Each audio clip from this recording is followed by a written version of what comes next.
Señoras y señores, estamos de regreso en este juego de manos que se ha puesto muy intenso, se va nutriendo la mesa, hay nuevos integrantes y le damos la bienvenida por favor al señor Oscar Glenn que se acaba de integrar con nosotros.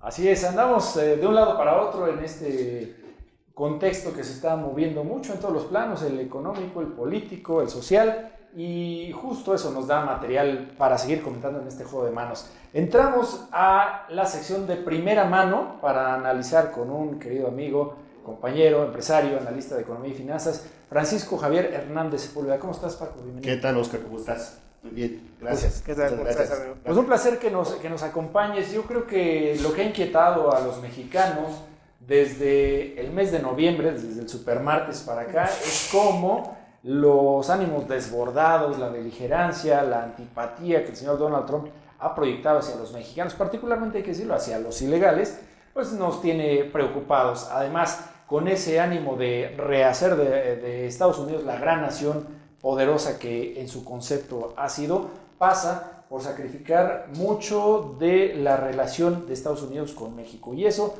tenemos que digerirlo y tendríamos que estar reaccionando.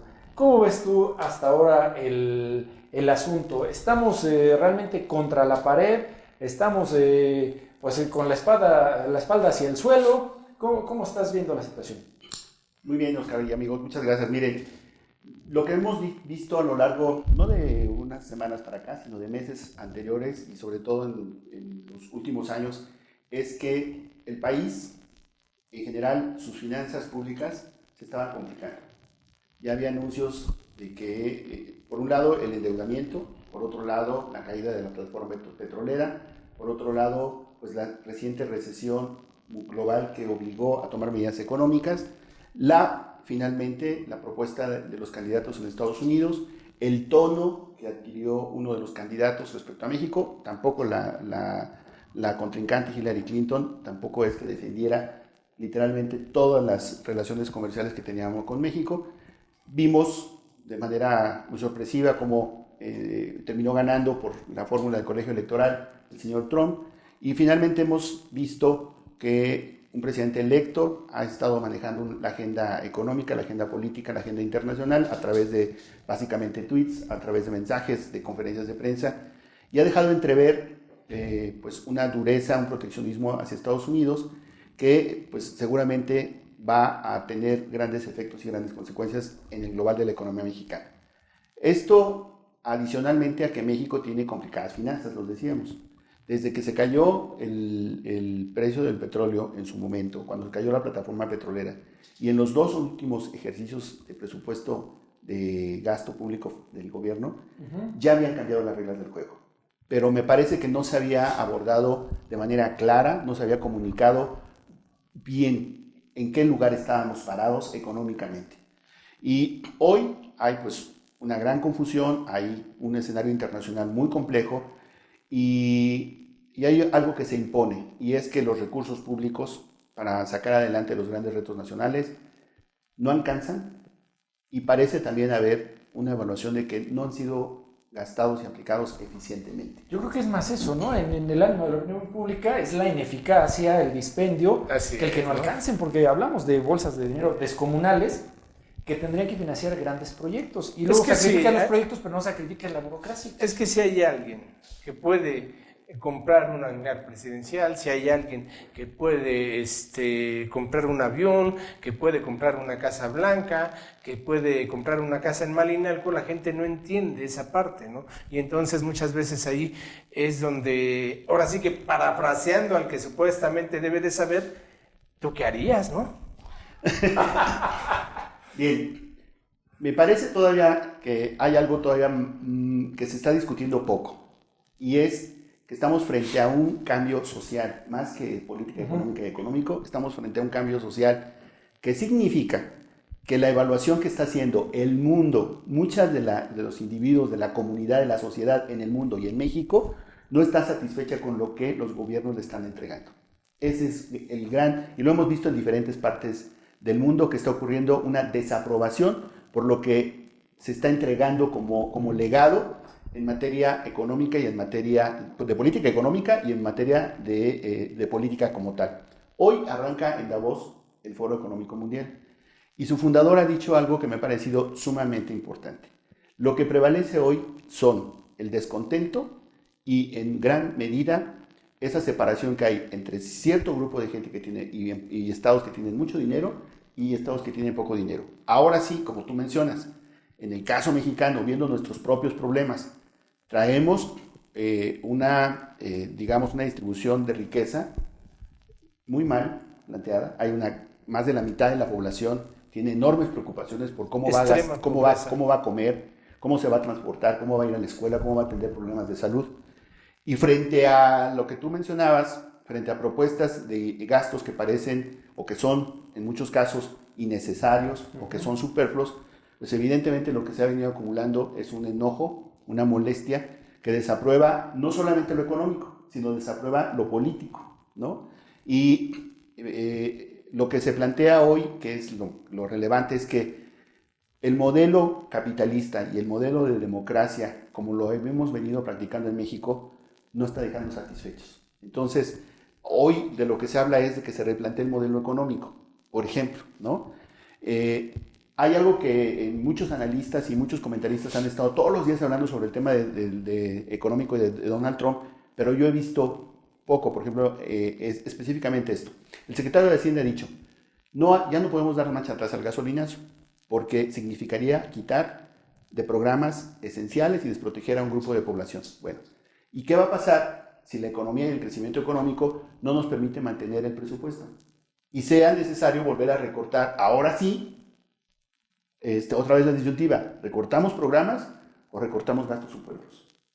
¿Recortamos beneficios o recortamos excesos? Pero es una falsa disyuntiva, ¿no? Es claro, si tienes gastos superfluos, si estás dispendiando, si tienes bonos, si tienes vales, si tienes telefonía, si tienes todas las prestaciones de jeque, pues por ahí la prudencia, el decoro, tendría que empezar por ahí. La congruencia, ¿no? La congruencia. Bueno, me pedí mucho, me fui a la prudencia. Por supuesto, pero ya habría que pensar que el escenario que se está planteando por la OCDE, por el Fondo Monetario Internacional, los analistas internacionales dicen que México va a tener un periodo de poca inversión, de poco crecimiento. Poco crecimiento significa menos recaudación fiscal. Y menos recaudación fiscal significa que el presupuesto eventualmente pueda enfrentar otro recorte. ¿Y ahora qué se va a recortar? Los ejemplos que han querido dar ahora de austeridad están bien, pero no van a ser suficientes. Habrá que ya empezar a hablar también ya desde ahorita y no esperar la reacción como se esperó ahora, después de qué está en la mesa, qué partes están en la mesa. Está en la mesa, por ejemplo, la reducción del número de diputados, está en la mesa el número de senadores, está en la mesa una disminución importante en prerrogativas, pero también qué más está en la mesa, porque no va a ser suficiente. O sea, ¿y tú veías o coincidías en alguna medida con el tema del gasolinazo? ¿Tendría cierto sentido si hubiera una contraparte que dijera, a ver, de cada 100 pesos recaudados por el impuesto a los combustibles va a tener este destino específico?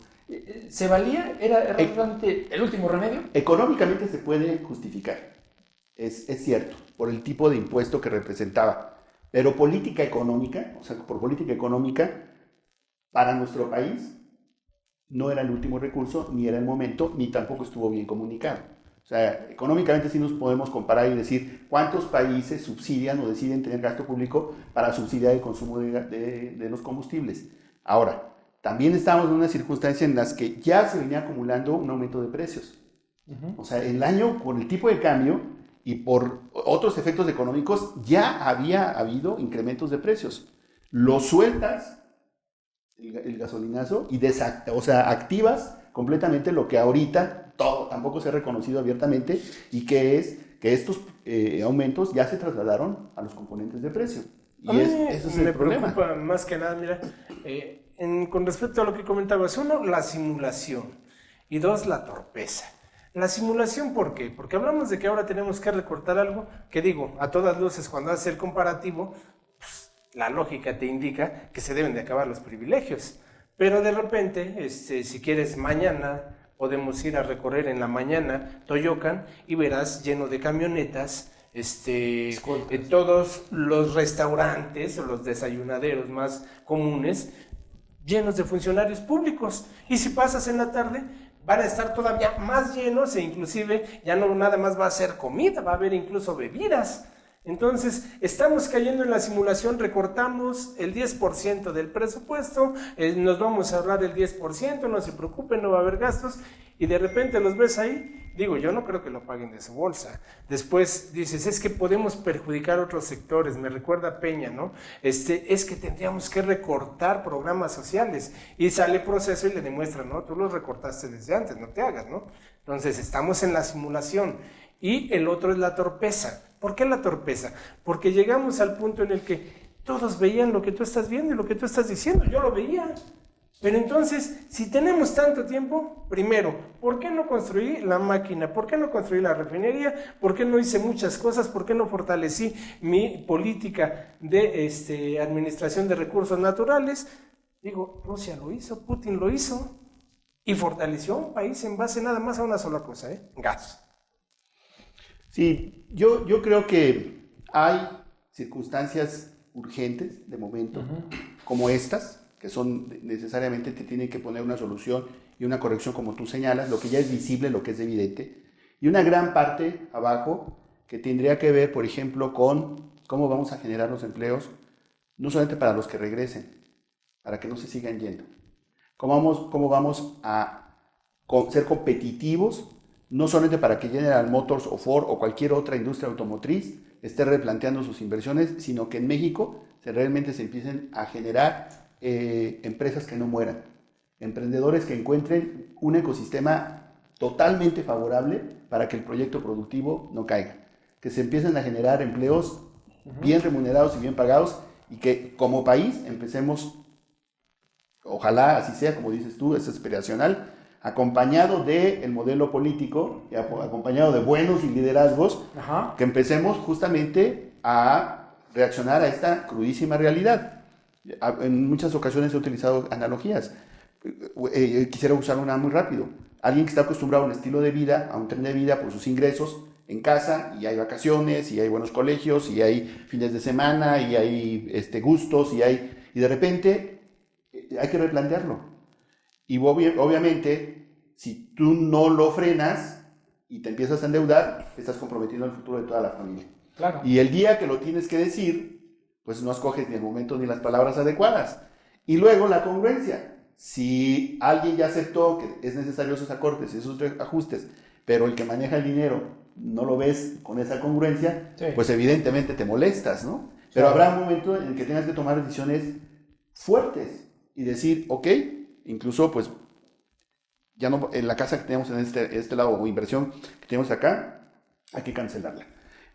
Estas cosas que podíamos hacer ya no las vamos a hacer, pero vamos a hacer estas, ¿no? O sea, ya no se trata solamente de decir pues de manera muy general o un poco superficial que estamos muy mal. Hay que decir qué vamos a hacer. Claro. O sea, hay que tener planes concretos. Perfecto. Bueno, nos quedamos todavía con interrogantes y con los cómo. Vamos a hacer una pausa, estamos en Juego de Manos. Esto es De Primera Mano, platicando con Francisco Javier Hernández Sepúlveda. Regresamos después de este corte.